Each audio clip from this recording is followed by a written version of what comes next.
Magandang umaga, tanghali, hapon, gabi sa zodiac sign na Capricorn with the earth elements. Lola Baby, nagpapakilala. Isa lang pong subscribe, likes, and share. So tingnan po natin ang inyong tinatawag na timeless reading po ito ha, para sa buong buwan ng April. Let's see the energies surrounding para sa mga tinatawag na Capricorn with the earth elements. Okay? Yan. So naririto ang tinatawag na the Five of Cups. Ang palagay ko dito, may matatanggap kayong surprise, di ba? Yan. May matatanggap kayo ditong wealth, di ba? Maybe gains, di ba? Yun lang ang nakikita ko. Maaring merong magbibigay sa inyo ng gifts, di ba? It's like ito yung tinatawag, hindi mo inaasahan, di ba? Maybe in the form of gifts, money, kung ano man yan, ha? Okay.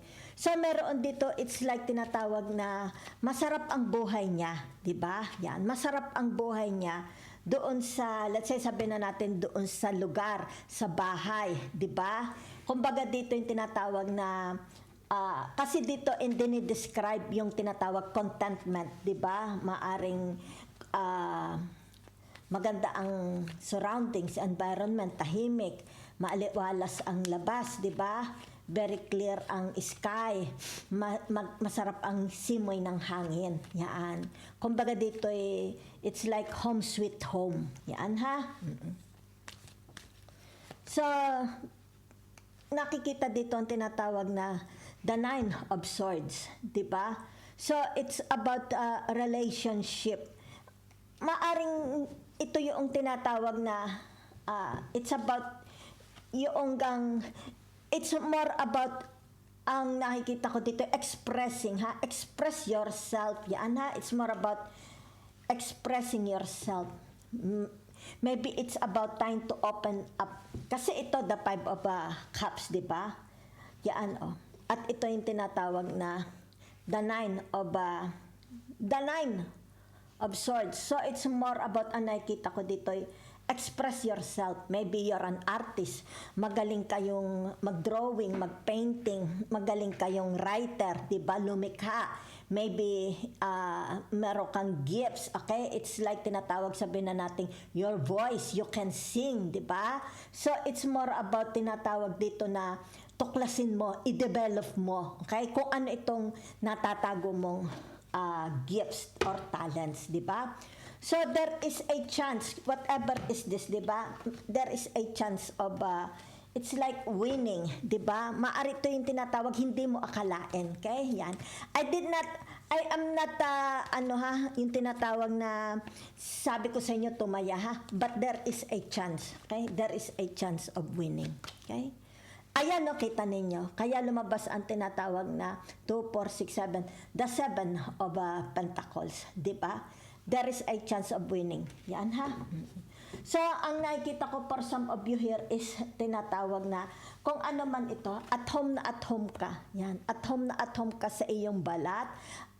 Nakikita dito yung tinatawag your confidence, di ba? It's like the way you speak, the way you talk, the way you think. Okay? Is nakikita dito, di ba? You are full of confidence. That's all the energy I see, ha? So, ibig sabihin nito, naka-reverse ang tinatawag na the Chariot. Okay? So, ibig sabihin nito, kasi ito, maganda na ito, ha? Maganda na ito. Okay? Yan, ha? So, bakit ito yung nag-reverse? Maybe you have a mother, you have a father, or a member of the family. Maybe your grandmother, your grandfather, they are sick. Okay? Yan. So, ibig sabihin nito yung tinatawag, kailangan nila ng TLC. Maybe it's like tinatawag, naghihintay sila ng communication from you. Or yung tinatawag, bisitahin. Di ba? But there is. Di ba? Yan. So, ibig sabihin nito, yung tinatawag, maybe for some of you here, tinatawag na, yan ha, kung pagsasamahin natin ito, loveless, yan. Ibig sabihin single, wala silang kasama sa buhay.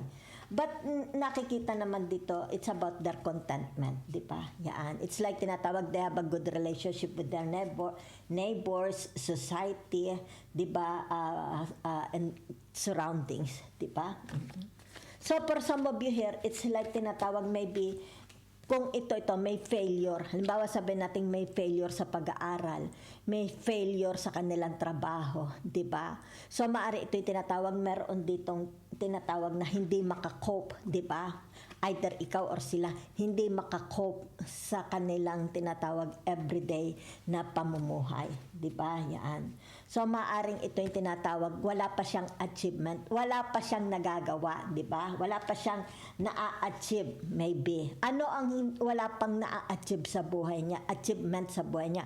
Maybe sabihin natin wala pa siyang nililigawan, wala pa siyang asawa, wala pa siyang pera, wala pa siyang trabaho, 'di ba?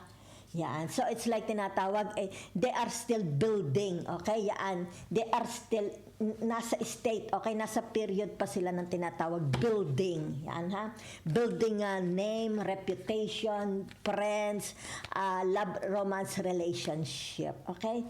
Pero nakikita dito for some of you here, tinatawag inactive, okay? Wala silang aktibidades, especially outside. It's like lagi lang sila nasa loob siguro ng bahay, 'di ba? Yan. Maaring nagmumuni-muni, 'di ba? Maaring sabihin na nating domesticated, more on inside, 'di ba? Hindi sila tinatawag na panglabas. Hindi sila yung maaring hindi sila outgoing. I don't know, okay? It's more about nakikita mo lang sila sa loob, 'di ba? Very nakikita dito inactive. O yan. So, maaring wala silang pupuntahan, walang party, walang activities. Okay? Yan. So, ibig sabihin nito, if it has something to do about career, di ba? Ibig sabihin nito, wala pa silang na-achieve. It's like hindi pa nila naaabot yung kanilang tinatawag na gusto. Kasi nasa ano pa sila, it's like tinatawag na they are working hard, di ba? Building, okay? For their future, 'di ba? Yan. Kumbaga dito yung tinatawag, sige, trabaho ka lang ng trabaho. So maaring dito for some of you here, ibig sabihin nito yung tinatawag na be very very careful of your money, ha? Okay? Maaring ang pera is dumudulas. Yan ha, sandali yung aking order dumating na. Yan. So let's see. Yan. Sandali lang ha. It's about your spirituality. Yan ha. So, ibig sabihin nito, kaya ito'y bumabagsak. Pinanghihinaan, okay? Pinanghihinaan sila ng loob, di ba? Pinanghihinaan ng spirituality. So, it's like tinatawag na, it's like hindi siya effective na speaker. Okay? Yan ha. Okay. So, ibig sabihin nito, huwag kang mawalan ng pag-asa. Okay? Huwag mong pagdutahan ang sarili mong galing, di ba? Yan.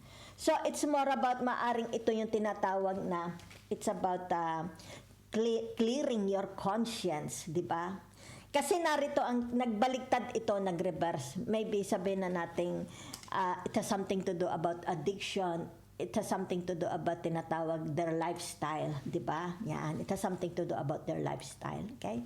So, I think you better let's say change your lifestyle, okay? Change your sabihin na natin ang iyong pamumuhay, your eating, 'di ba? Maaring for some of you mahilig sa mga junk foods, 'di ba? Maaring for some of you tinatawag na talk. It's more about tinatawag na makipag-usap pa more to God, 'di ba? It's more about relationship, okay?